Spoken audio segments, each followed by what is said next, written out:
Wanted to field some questions I've been getting lately on the new updates to the Grind Style Calisthenics training program regarding the isolation or the focused exercises, things like your bicep curls and chest flies and so on.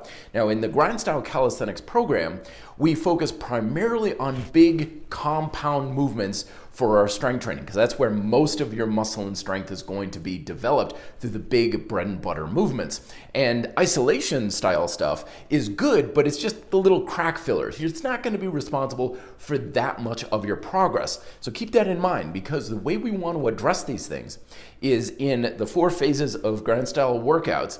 The most of your development comes from your strength phase. These are the big compound movements, your dips, your push-ups, your rows, your pull-ups, and so on, right? So that's the stuff we want to focus most of our attention on, and that's where we're putting the quantification. So that's where you're counting your weight and your reps and your sets and all that sort of thing. For the finisher phase, that's where we put the isolation stuff. And in all honesty, it's not really important to quantify that sort of thing. As long as you're making progress in that strength phase, you're going to get bigger and stronger. The finisher phase is just the cherry on top. It's just filling in the little cracks and like, I feel like I want to get a little bit more in my rear deltoids or something. That's where those go. And we're using the suspension straps. And so a lot of times people are like, well, how do I quantify this? And there's ways you can quantify it with like measuring tapes on the floor, the length of the strap and stuff, but don't worry too much about it because it really isn't that important.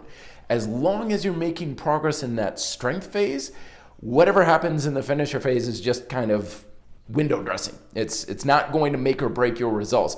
The objective of that finisher phase is simply to just burn out the muscle, preferably with more than 10 repetitions and a couple of hard sets. Now, the other thing is people asking, how do I structure these sorts of things? Because when it comes to big compound movements, that's pretty simple. Like you have big compound movement, dips, and so on, you're done. That covers all of your bases.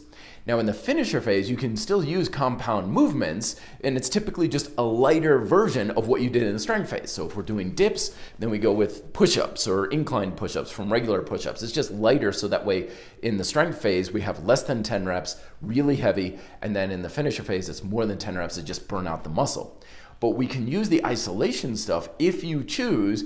But when you isolate stuff, you fragment it out. So now you're focusing your attention into one muscle group and kind of not getting the other. So here's what I recommend instead, which is we typically have 3 isolation exercises per tension chain. So for example, with pull, we have bicep curls, we have lat straight arm pull downs, and we have rear deltoid flies. So do all 3 in a bit of a circuit. So you got your curls for whatever you can do, then you go into your rear delts, and then you go into the straight arm pull downs, right? And you get a couple of good hard sets with that. So for push, if you're doing push chain, then you would do chest fly, then tricep extensions, and then you could do Y flies for the bulk of your deltoids. So instead of feeling like, which one should I do? I say do all 3, get it a couple times.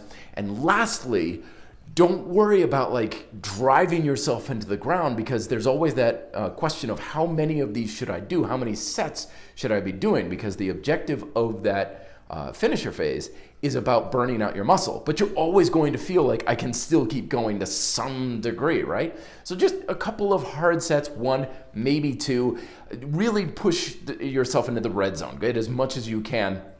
But don't feel like I should just keep going and going until I can barely move my arms. Remember, again, most of your progress and attention should be in the strength phase. There shouldn't be a whole lot of time and attention paid to that finisher phase just because you want to put most of that into the strength phase. Finisher phase is just feeling good, getting a good pump, feeling like you kind of burned out the muscle a little bit, and then you're done. Hopefully that answers questions for you. Let me know if you have further ones down below. Be fit, live free.